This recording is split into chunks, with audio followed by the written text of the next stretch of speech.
distintos partidos. ¿Lo tenemos a Maslatón por teléfono? ¿Lo saludamos? Hola. A ver, ahí está. Hola, Carlos. Si nos Un está gusto de escuchando, escucharte. Carlos. ¿Cómo te ahí va? está. ¿Cómo andan? Néstor y Agustina te saludan en La Voz de la Calle. Bueno, ahí estamos, tenemos en pantalla tu tweet. Todo en Argentina es una joda, no falla. Contanos, ¿qué pensás de esta noticia? Nada, lo que pienso yo es que hay una divergencia muy grande entre las cosas que se dicen en una campaña política, entre las cosas que gran parte del electorado cree en una campaña política que se van a hacer y lo que finalmente sucede en la dinámica de la realidad política, ¿no? Vos fijate que Scioli fue en el ambiente libertario una de las personas más repudiadas, no de ahora, ya desde el año 2015, cuando fue candidato y apenas perdió el balotaje contra Macri. Si alguien del ambiente libertario quería difamar al peronismo o a alguien que ha pasado por varios lugares, decía Scioli, entre otros muchos. Pero bueno, resulta que en el 2015, yo lo sé porque yo hablaba mucho con Milei en esa época, él votó a Scioli, no votó a Macri, ¿no? Pero después viene toda una etapa, ¿viste?, de la lucha contra la casta. Mirá, lo que yo veo es que Milei tuvo tres consignas en estos últimos 6 meses muy, muy claras. Una era la dolarización, que ya cayó, ya decidió que no se va a hacer. Tal cual. Es lógico que no se iba a hacer, era imposible hacerla, pero no porque estuviera bien o mal, sino porque los números no daban. Él para dolarizar necesitaba conseguir 150.000 millones de dólares prestados, no 10.000 ni 15.000. Y además que no tenía sentido hacerlo. Promocionó un tipo llamado Emilio Campos, ya lo tiró abajo y manda un técnico que había estado ya en el Banco Central en el año 2015 con Macri, lo pone a él en el Banco Central, Reider se llama. Sí. Y lo pone a Caputo en economía, que es básicamente economía financiera macrista. Después podemos hablar de eso si ustedes quieren, ¿no? Más de lo mismo. Bueno, más de lo mismo claro. del gobierno de Macri, me refiero, ¿no? Claro, ahora, eso, Carlos, yo quiero preguntarte... Déjame decirte, si me permites, por favor. Dos pequeños resúmenes más, por más que estoy hablando mucho. Las 3 consignas fueron dolarización, segundo, la motosierra.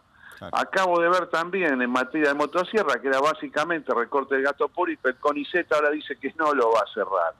Bueno, hay gente contenta, pero yo lo que me importa es mostrar cómo se miente en una campaña, por qué las promesas que dicen después no se hacen. Y el tercer elemento es la lucha contra la casta. Bueno, está reflotando la casta política argentina misma. Yo siempre estuve en contra de las 3 consignas, por ridículas, demagógicas y realizables. Pero la realidad está mostrando, le faltan unos cuantos días a Milei para asumir. ¿Cuánto le faltan? 15 días. Y estamos escuchando todo esto, ¿no? La película, el nombre de la película, el título de la película se llama Reculando en chancleta, digamos. Esto está claro y esto es lo que se ve. Ahora, quiero preguntarte, ¿no te da la sensación de que este puede llegar a ser dentro de los pactos? Porque vos fijate lo que sucedió en la ANSES con Píparo. Es decir, a Píparo la nombró públicamente, dijo que iba a ser la titular de la ANSES y también la bajaron de un plumazo para darle lugar al ministro de Economía de Schiaretti, con el que en realidad aparentemente también tenía algún tipo de acuerdo o cosa por el estilo. La pregunta que yo te hago, porque no hice la pregunta, es esta. Lo de Scioli, ¿puede tener que ver con la reunión con Alberto Fernández y que en realidad se lo haya pedido también a Alberto Fernández, que quería que Scioli fuera su candidato a presidente? Y eso habría que investigarlo, puede ser. Yo no lo estoy descalificando a Scioli, obviamente, no, simplemente quiero mostrar esto que te dije recién, divergencia. Divergencia entre lo que se dice y lo que se hace. Con respecto al caso de Píparo, bueno, en este caso yo, si me permitís comentarlo, yo creo que el ministro Giordano de la provincia de Córdoba es una persona muy capaz. Creo que ese es un buen nombramiento. Me parece que lo de Píparo es una cosa más bien política. No puede estar en todo Píparo. Es decir, que es un comodín político que se usa para cubrir cargos. Hay que saber para estar en ANSES, ¿no? Es un tema muy especializado del Estado. Tenés que saber mucho de finanzas, por lo menos poder dirigir a gente que sabe. Me parece que esa es una elección buena. Lo de Scioli lo veo quizás un poco más político. Por ahí surgió ahí en la conversación con Alberto Fernández. Eso habrá que ver en las próximas horas cómo surge. Pero bueno, nada, todo esto me parece, la verdad, políticamente sumamente divertido, que estén pasando todas estas cosas a 15 días del recambio gubernamental, me parece muy interesante. Yo me río para no llorar, porque la verdad que cuando la gente vota, al final, ¿qué votó la gente? La gente... Y en este momento, y yo creo que votó votó a Macri primer ministro en las sombras, me parece que es eso, ¿no? Finalmente. Sí, no, bueno, y estamos viendo, Carlos... liberalismo, votaste macrismo, esto es lo que yo veo. Claro, y mismo las contradicciones que van surgiendo dentro de los propios libertarios, ¿no? Una Villarroel que no está de acuerdo con que Patricia vaya al Ministerio de Seguridad, contradicciones, Macri que intenta imponer a los suyos, Milei que da la sensación de que le está haciendo más caso a Macri que a sus propias ideas y a su propia gente. Mirá, Villarroel es otro caso también fabuloso. A ella le habían prometido, escuchate esto, seguridad interior, sí. Fuerzas Armadas, le habían prometido todas las agencias de inteligencia, ¿no? Y vos sabés que Villarroel tiene una ideología muy especial. Villarroel es procesista, pero encima del ala más fascista del proceso. Sí. Las cosas que ha dicho en la campaña son increíbles. Y en estos días está visitando cuarteles.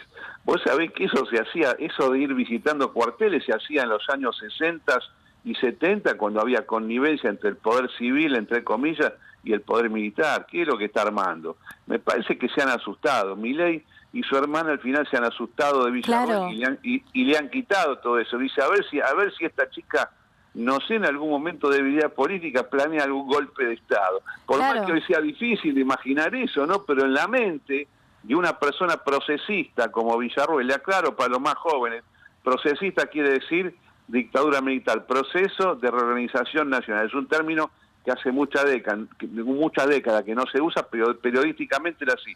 Una chica procesista, bueno, capaz que tenía la ilusión en algún momento de llegar a la presidencia. Me parece que el grupo más íntimo de Milei ha dicho, la dejamos a un costado, especialmente, ¿sabés por qué? Porque ella mandó otra señal en los últimos días de campaña.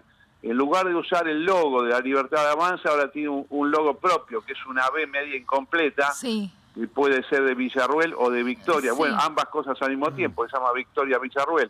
Entonces dice que se está cortando sola. Y vos sabés que en un régimen presidencialista, hay muchos regímenes presidencialistas, especialmente en América Latina, pero no todos tienen vicepresidente votado directamente, y no todos tienen previsto una cefalía tan clara como la República Argentina, pero alguien que es vicepresidente, que está en la línea sucesoria directa, bueno, al presidente le puede agarrar miedo. Me parece que ahí les agarró un poquito de miedo y la han dejado a un costado, ¿no? Sí, yo interpreto lo mismo teniendo en cuenta que más allá de que la propuesta de ella es que vuelvan los militares y el procesismo, más allá de eso me parece que es una persona que ante una posible represión de manifestantes no tendría problema en tener un muerto. Sí, por supuesto. Y la realidad es que no, para Milei tampoco está bueno comenzar un gobierno así. Asumo que, y pienso lo mismo que pensás, Carlos, de que hubo un poco de miedo y por eso se dio marcha atrás con la decisión.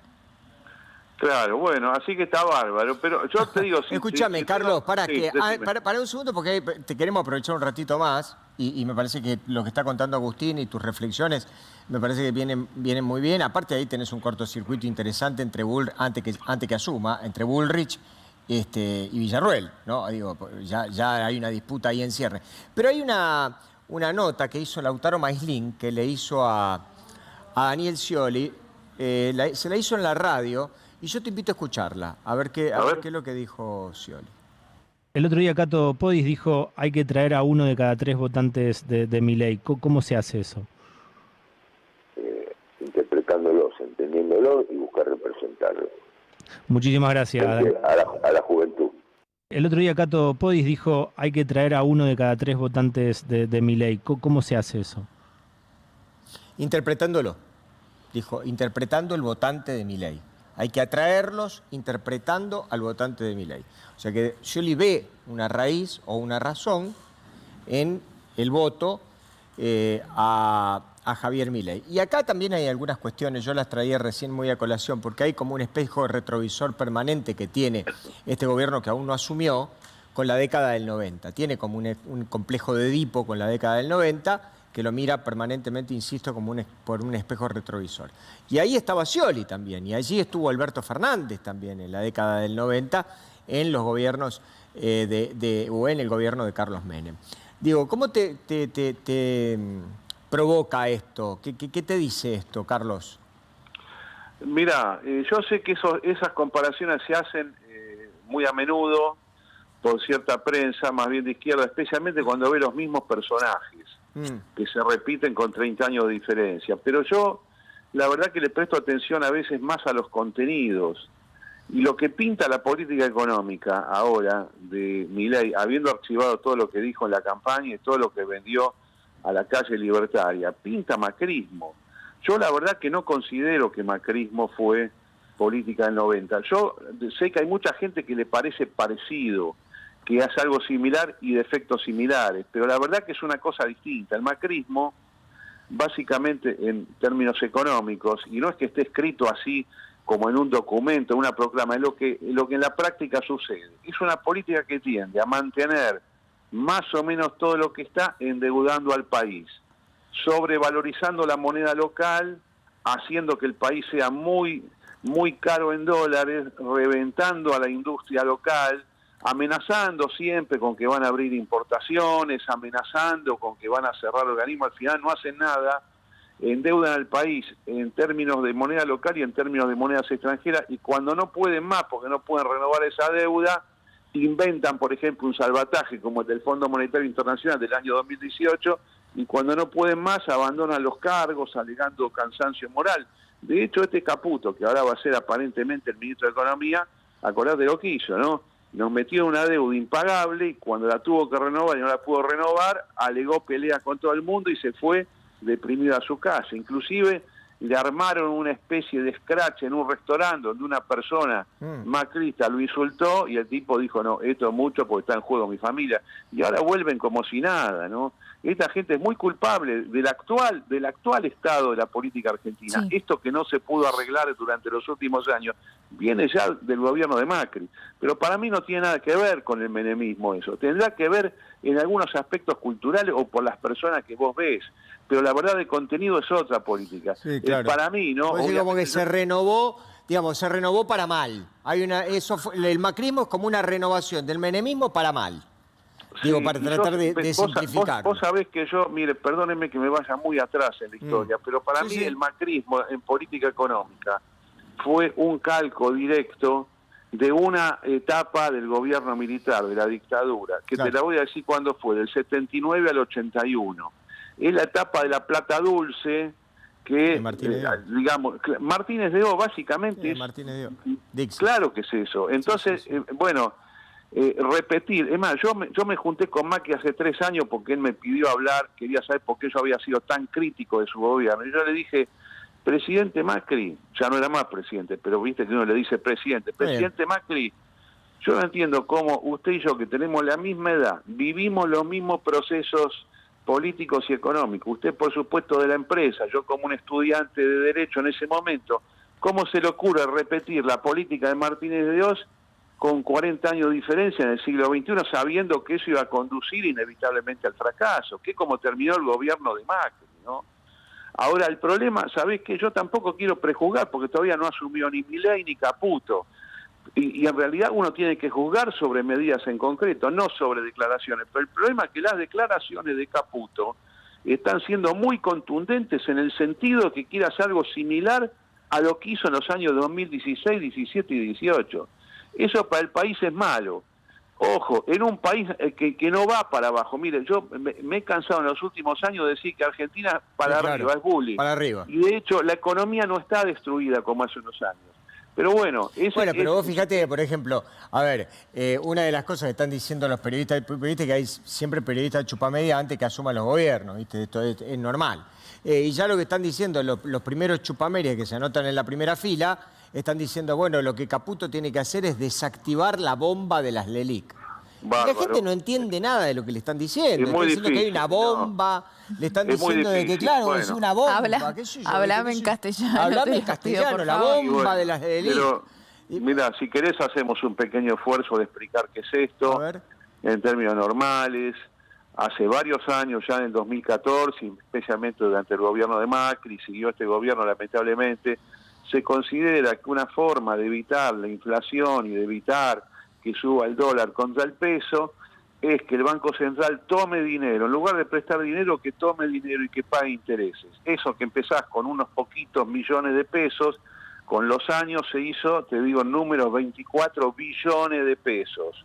Es una cantidad descomunal. Y eso que quería funcionar, o que la idea era que funcionara como política antiinflacionaria, es lo que hoy causa la inflación.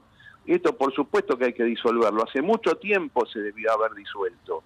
Si Massa lo hacía hace un año y medio, ganaba las elecciones, porque esta es la causa de la inflación. Entonces, pero vos para desarmar la bomba de las LELIQs, lo que tenés que hacer es dejar de remunerar los pesos desde el Banco Central y tenés que ir pagando esa deuda de a poco en pesos.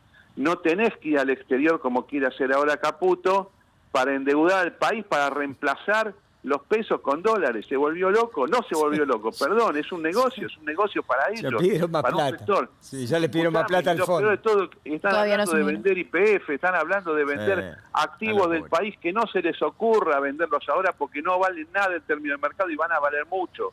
Te das cuenta que ahora, y mira, te lo digo yo que yo no soy un estatista, yo soy un privatista, pero tampoco soy tarado. Vos vas a regalar activos argentinos ahora, ¿te das cuenta que no hay que hacer eso?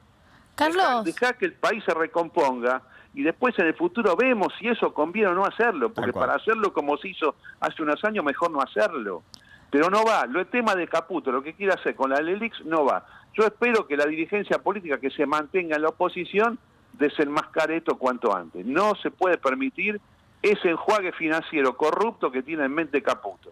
Carlos, te llevo de vuelta a la imagen que estamos viendo en pantalla, no sé si la estás viendo, pero bueno, la noticia del día sería, bueno, supuestamente Daniel Scioli en turismo. ¿Pensás que tiene que ver con un intento de acercamiento de Milei a Lula, teniéndolo en el medio a Scioli?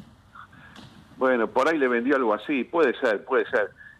Recordemos que Milei dijo barbaridades sobre Lula, claro. Justamente sobre Lula, gran amigo de la República Argentina. Yo la verdad, yo te cuento, yo como argentino estoy súper emocionado de la forma en que Lula defendió a la Argentina. Nunca se vio una cosa igual de nadie de Brasil como él.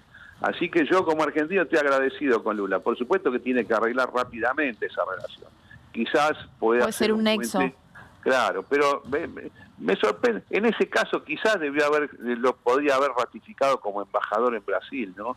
Continuando con el ministerio que va a dirigir aparentemente Diana Mondino. Sí. Pero veremos, puede ser.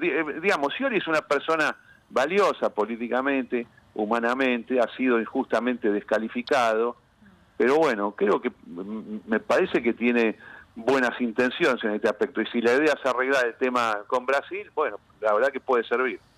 Bueno, Scioli ya tiene, nosotros ya lo dijimos, vos lo sabes perfectamente también, porque en la historia reciente Scioli tiene experiencia en materia de turismo. Digamos, el primer cargo que tuvo él en la política fue secretario de Turismo en la época del gobierno de Menem, por más que en realidad está más que claro que después su carrera política avanzó y fue vicepresidente y candidato a presidente y tuvo tantísimos otros cargos, gobernador de la provincia de Buenos Aires 2 veces, ¿no? Es un tipo con experiencia de gestión. Pero lo que a mí me preocupa también en algún sentido todo esto, vos fíjate, por ejemplo, recién estábamos hablando de economía y mandaron al que va a ser jefe de gabinete y a Caputo, creo que fueron los dos que estuvieron en reuniones con el equipo técnico del Fondo Monetario Internacional. En la reunión, digo, no sé si vos tenés la misma información, Carlos, le pidieron al fondo 10.000 millones de dólares y el equipo técnico del fondo le dijo: no hay más plata, muchachos. Basta. Bueno, este es el problema. Y después la arregló Milei con Cristalina Georgieva y bajó un poco los decibeles, pero de plata ni hablemos. Claro, este es el problema que yo veo. Muchas veces gobiernos que vienen con la idea de bajar el gasto, bajar los impuestos, bajar la inflación, privatizar, libertad de mercado. Después llegan y en la práctica hacen todo lo contrario. Piden plata. Claro. Por eso, yo te aclaro que yo pertenezco a esa ideología de gobierno chico, bajos impuestos, cero inflación. Pero digamos, si una persona práctica, que después yo veo, pero ¿quién hace esto? Los que hablan de esto, ¿después lo hacen o no? Tuvimos un montón de casos así. El tema de Macri, que yo ya sabía de movida que iba a ser una cosa totalmente contraria a esto que yo estoy diciendo, sí. no tuve duda, pero mucha gente sí. De hecho, ustedes recién me tiraron una comparación con 1990. Yo digo que no, que es una cosa distinta. Así que bueno, empieza mal. Las primeras señales sobre Milei, en el sentido de lo que esperaba la gente que lo votó, no son buenas. Es verdad que acá... Nuestra compañera Nasa. Sí, Nasa, nuestra compañera, quiere hacerte una pregunta porque es lógico que te aprovechemos porque la verdad que tus reflexiones son siempre más que interesantes. Nasa. Carlos, ¿cómo estás? Acá Nazarena Lomagno te saluda. Me quedo un poco pensando con lo que respecto a lo que estabas mencionando recién, ¿no? Partícipes de un ciclo de mega endeudamiento con el exterior van a volver a gobernar sobre la Argentina. Y vos sabés que tanto Mauricio Macri como Javier Milei insisten en que por lo menos durante 6 meses, me dirás vos si ese es un plazo acorde o en realidad estamos hablando de un tiempo más, se necesitan hacer reformas duras, ¿no? Hablan de tiempos difíciles. Sabemos lo que eso significa en la actividad económica, en el nivel de desempleo, pobreza, inflación. Uno podría pensar que efectivamente eso puede ser más o menos necesario, me dirás vos qué pensás, pero se lo escucha poco a Javier Milei respecto de cómo va a sostener a aquel que ya está sumergido en la pobreza o que es de clase media y intenta no caerse en ese pozo, ¿no? Del 40% de pobres, digamos. ¿Cómo ves esto? ¿Es necesaria ese mal tiempo al que hacen referencia? Y en todo caso, ¿cómo salvar a aquel que pueda llegar a caer en eso, no? Claro, en mi opinión es incorrecta esa reflexión. No es lo que yo haría ocupando alguno de los cargos importantes del gobierno ni estando en el lugar de Javier Milei. Mira, hay una ventaja, ya la mencioné hoy, sí. La economía argentina no está en general en tendencia bajista, está en tendencia alcista. No estamos en recesión, sino estamos en expansión y la prueba de esto es el enorme consumo que hay por todos lados, a pesar de la inflación y a pesar de la pobreza. Entonces, lo que yo haría es ajustar por donde hay que ajustar, que es la parte financiera del Estado. El sector financiero del Estado, que es la tesorería con su deuda, y el Banco Central íntegramente, es lo que está causando los problemas en el país.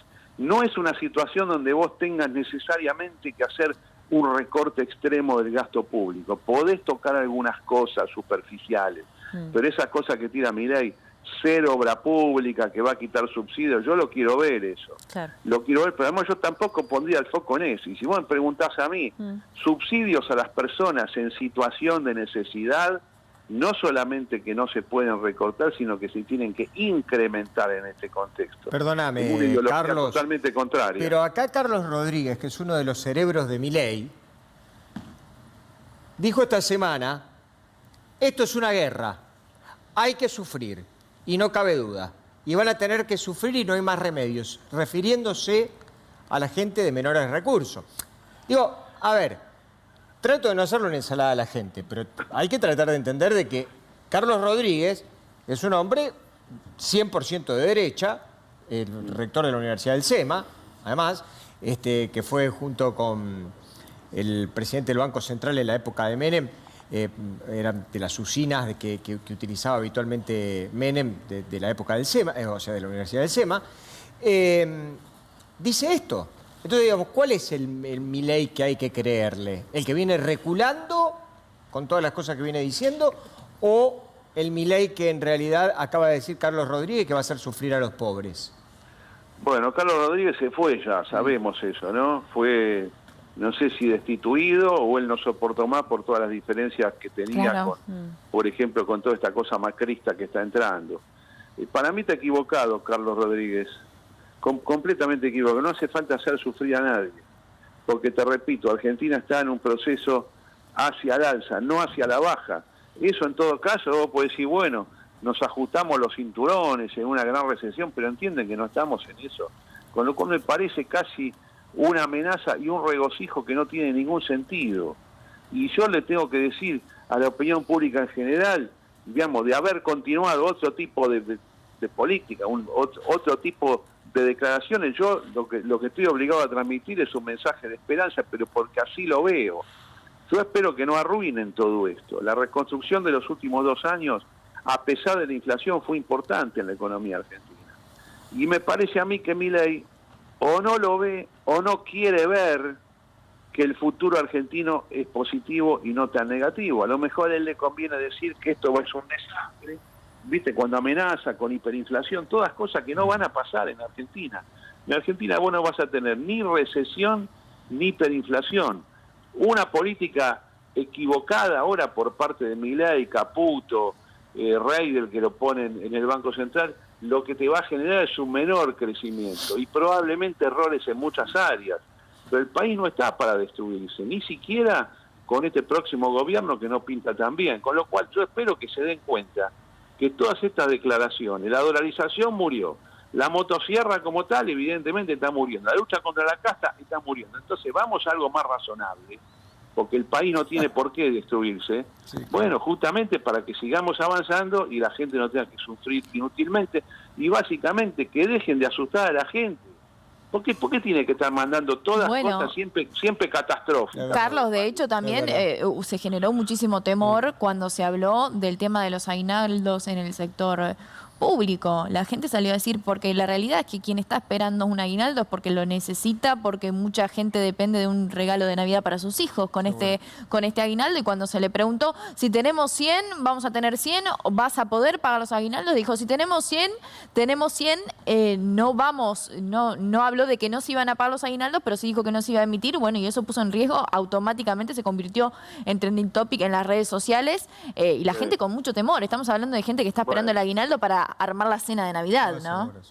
Bueno, es un irresponsable el presidente electo Milei con eso. El aguinaldo es una obligación legal, contractual, por parte del gobierno y por parte del sector privado. Vos no puedes venir un día y decir, mira, hoy no me alcanza la plata, no te pago el aguinaldo, que es un incumplimiento eso. ¿Qué es lo que están diciendo? Eso no lo van a poder hacer, pero me parece grave que él haya especulado, Milei, en una entrevista con ciertos periodistas, diciendo que si no hay, no pago. Además no existe eso que el Estado no tiene. El Estado siempre se puede sobregirar, o contra el Banco Nación, o tiene un montón de formas, tiene un montón de fondos que puede usar. No es que es una caja cerrada estricta. ¿Cómo no va a pagar el aguinaldo? Todo el mundo va a cobrar el aguinaldo. Y además tampoco es cuestión, nuevamente te digo, andar asustando a la población con cosas que no corresponden. Así lo veo yo de esta manera, ¿no? Señoras y señores, que reflexionen. Gracias. Señoras y señores, ha sido algo más de media hora de lujo. Sí. 34 minutos. Con las reflexiones de Carlos Maslatón en esta noticia que hemos dado nosotros a la primera hora del programa, vinculada a la posible nombramiento de Daniel Scioli al frente de la Secretaría de Turismo. Carlos, abrazo enorme, gracias por estos minutos. Saludos a todos los amigos de C5N, nos vemos en cualquier momento. Claro que sí. Abrazo grande.